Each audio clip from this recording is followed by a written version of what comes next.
pergunta agora quanto tempo dura uma empresa em média? Uma empresa mega sucedida, Nigro? Me responde essa para eu te fazer uma outra pergunta. Quanto tempo dura uma empresa mega sucedida? Tipo, 50 anos, 60... Quanto dura uma empresa? Não sei, acho que... Muito variável?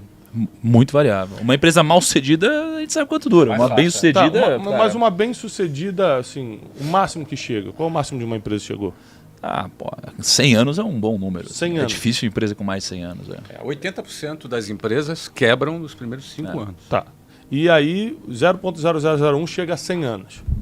Provavelmente menos que isso até, mas por aí. Tá. Por que a pergunta? Porque há 2000 anos atrás, Jesus começou um projeto na Terra, que muitos conhecem como igreja, que não é uma empresa, é um projeto, é um empreendimento. E há 2000 anos está aberto. Teve perseguição do Império Romano, teve dispersação dos cristãos no primeiro século, no segundo século, no terceiro século. Nada conseguiu parar. Teve perseguição política no futuro, teve tudo. Teve invasão islâmica no Oriente, na Europa, expulsou. Teve tudo que você imaginar e nada conseguiu parar esse empreendimento. Está 2000 anos aberto e não para de crescer. Nunca teve diminuição de produção, sempre foi aumento.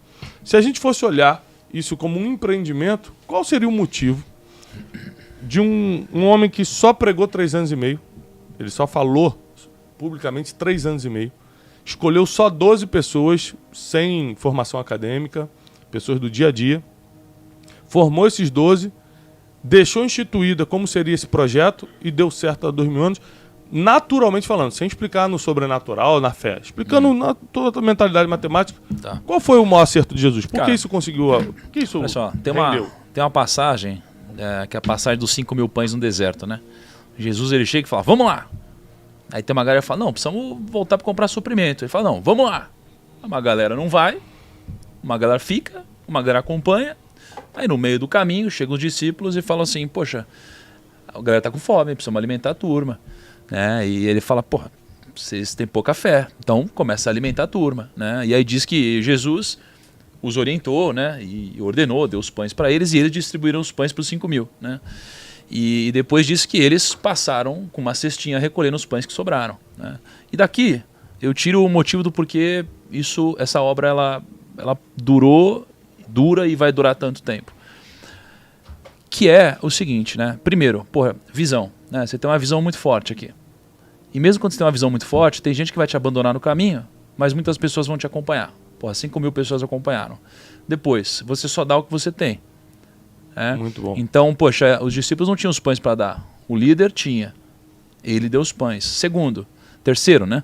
Jesus, ele falou para os discípulos. E os discípulos falaram para os 5 mil. Então, Jesus não falou para os 5 mil. Isso é um princípio de escala, de liderança, de gestão. Isso é incrível. Você cuida dos seus discípulos, não dos 5 mil. Né? E isso faz a mensagem ser passada adiante. Né? E ali, nessa história ainda, o que eu vejo que é interessante? Os próprios discípulos passaram recolhendo as cestas. Né? Com as cestas, os pães que sobraram. Isso aqui demonstra a humildade do líder. Né? Então, para mim, o que fez, né, essa obra durar tanto tempo?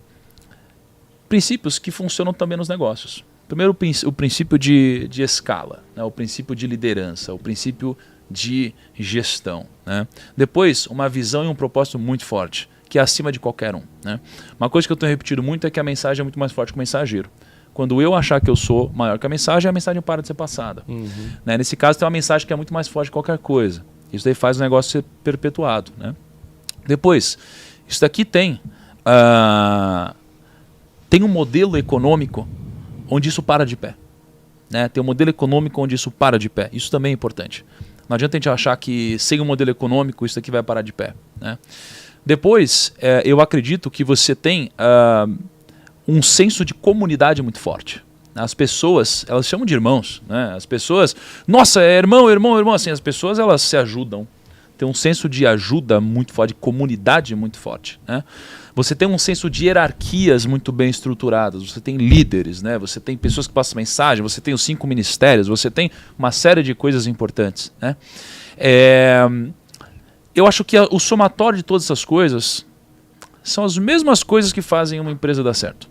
Né? E eu acho que tirando o lado espiritual, eu acho que o conjunto de todas essas coisas fazem essa mensagem se perpetuar por tanto tempo, né? Tirando o lado espiritual de vista.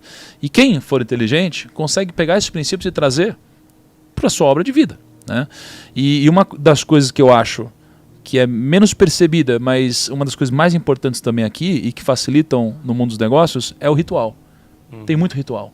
Muito ritual, né? Então, quando eu olho para os judeus e estudo um pouco sobre os judeus, eu vejo que eles têm muito ritual. E alguns deles nem fazem sentido para mim. Mas qual que é o ponto? Tem tanto ritual que aquilo lá te mantém vivo em relação ao que está acontecendo, né?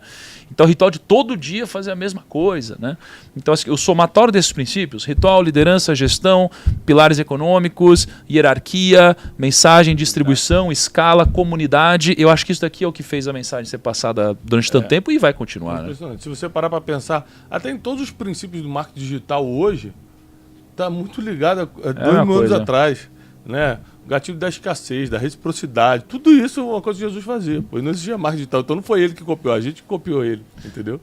Exato. Então, assim, eu acho que a gente está aprendendo, crescendo em espiritualidade, todos nós, e cada um aplicando isso no seu negócio. Eu acho que essa é uma geração de empreendedores que vão fazer a diferença, não só dando mais emprego, mas a nossa linha de pensamento vai ser seguida por muita gente que está vivendo em dor hoje, muita gente que está vivendo um caos financeiro, um caos no casamento, um caos com os familiares, com os próprios filhos. Muita gente está numa confusão mental, numa desgraça emocional muito grande. Precisa de uma mensagem. O problema é que na nossa geração as pessoas não estão escutando qualquer um, elas estão escutando quem tem resultado. É uma característica da nossa geração, escutar quem tem resultado. E é por isso que os empreendedores hoje estão com a voz e vão ficar por muito tempo. Então, se você quer ser uma pessoa que é escutada, você precisa empreender. Se você quer ter uma voz que sobressai, você precisa ser uma pessoa que fala a verdade. E não tem como você falar a verdade sem conhecer a verdade. Eu acho que é isso que está fazendo as pessoas se espiritualizarem também. Cara, deixa eu só adicionar um último ponto que caiu uma ficha para mim aqui. Além de tudo isso que eu falei, tem uma coisa que talvez seja uma das mais fortes de todas, que é assim, ó. Quando as pessoas vão montar uma startup, um negócio, elas focam muito no produto, na ideia delas e tudo mais. E elas esquecem de focar onde? Propósito. Não só no propósito, mas no problema que a empresa resolve. Perfeito. Cara, você quer um problema maior a ser resolvido do que o problema que a espiritualidade resolve? Então, assim, o problema é tão grande que, cara, que é óbvio que tem mercado para isso, né? Falando sobre essa outra ótica. Então, além de tudo, o problema que ela resolve talvez seja o maior problema do ser humano, cara.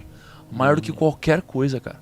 Então, acho que isso aqui é mais um dos pilares bem-sucedidos dessa iniciativa. Flávio, suas considerações. Eu queria usar esse meu tempo aqui, que você está me dando, pedir licença até a você, porque eu fiquei curioso com a história do peixe. Você vai contar? Vou dar esse meu tempo.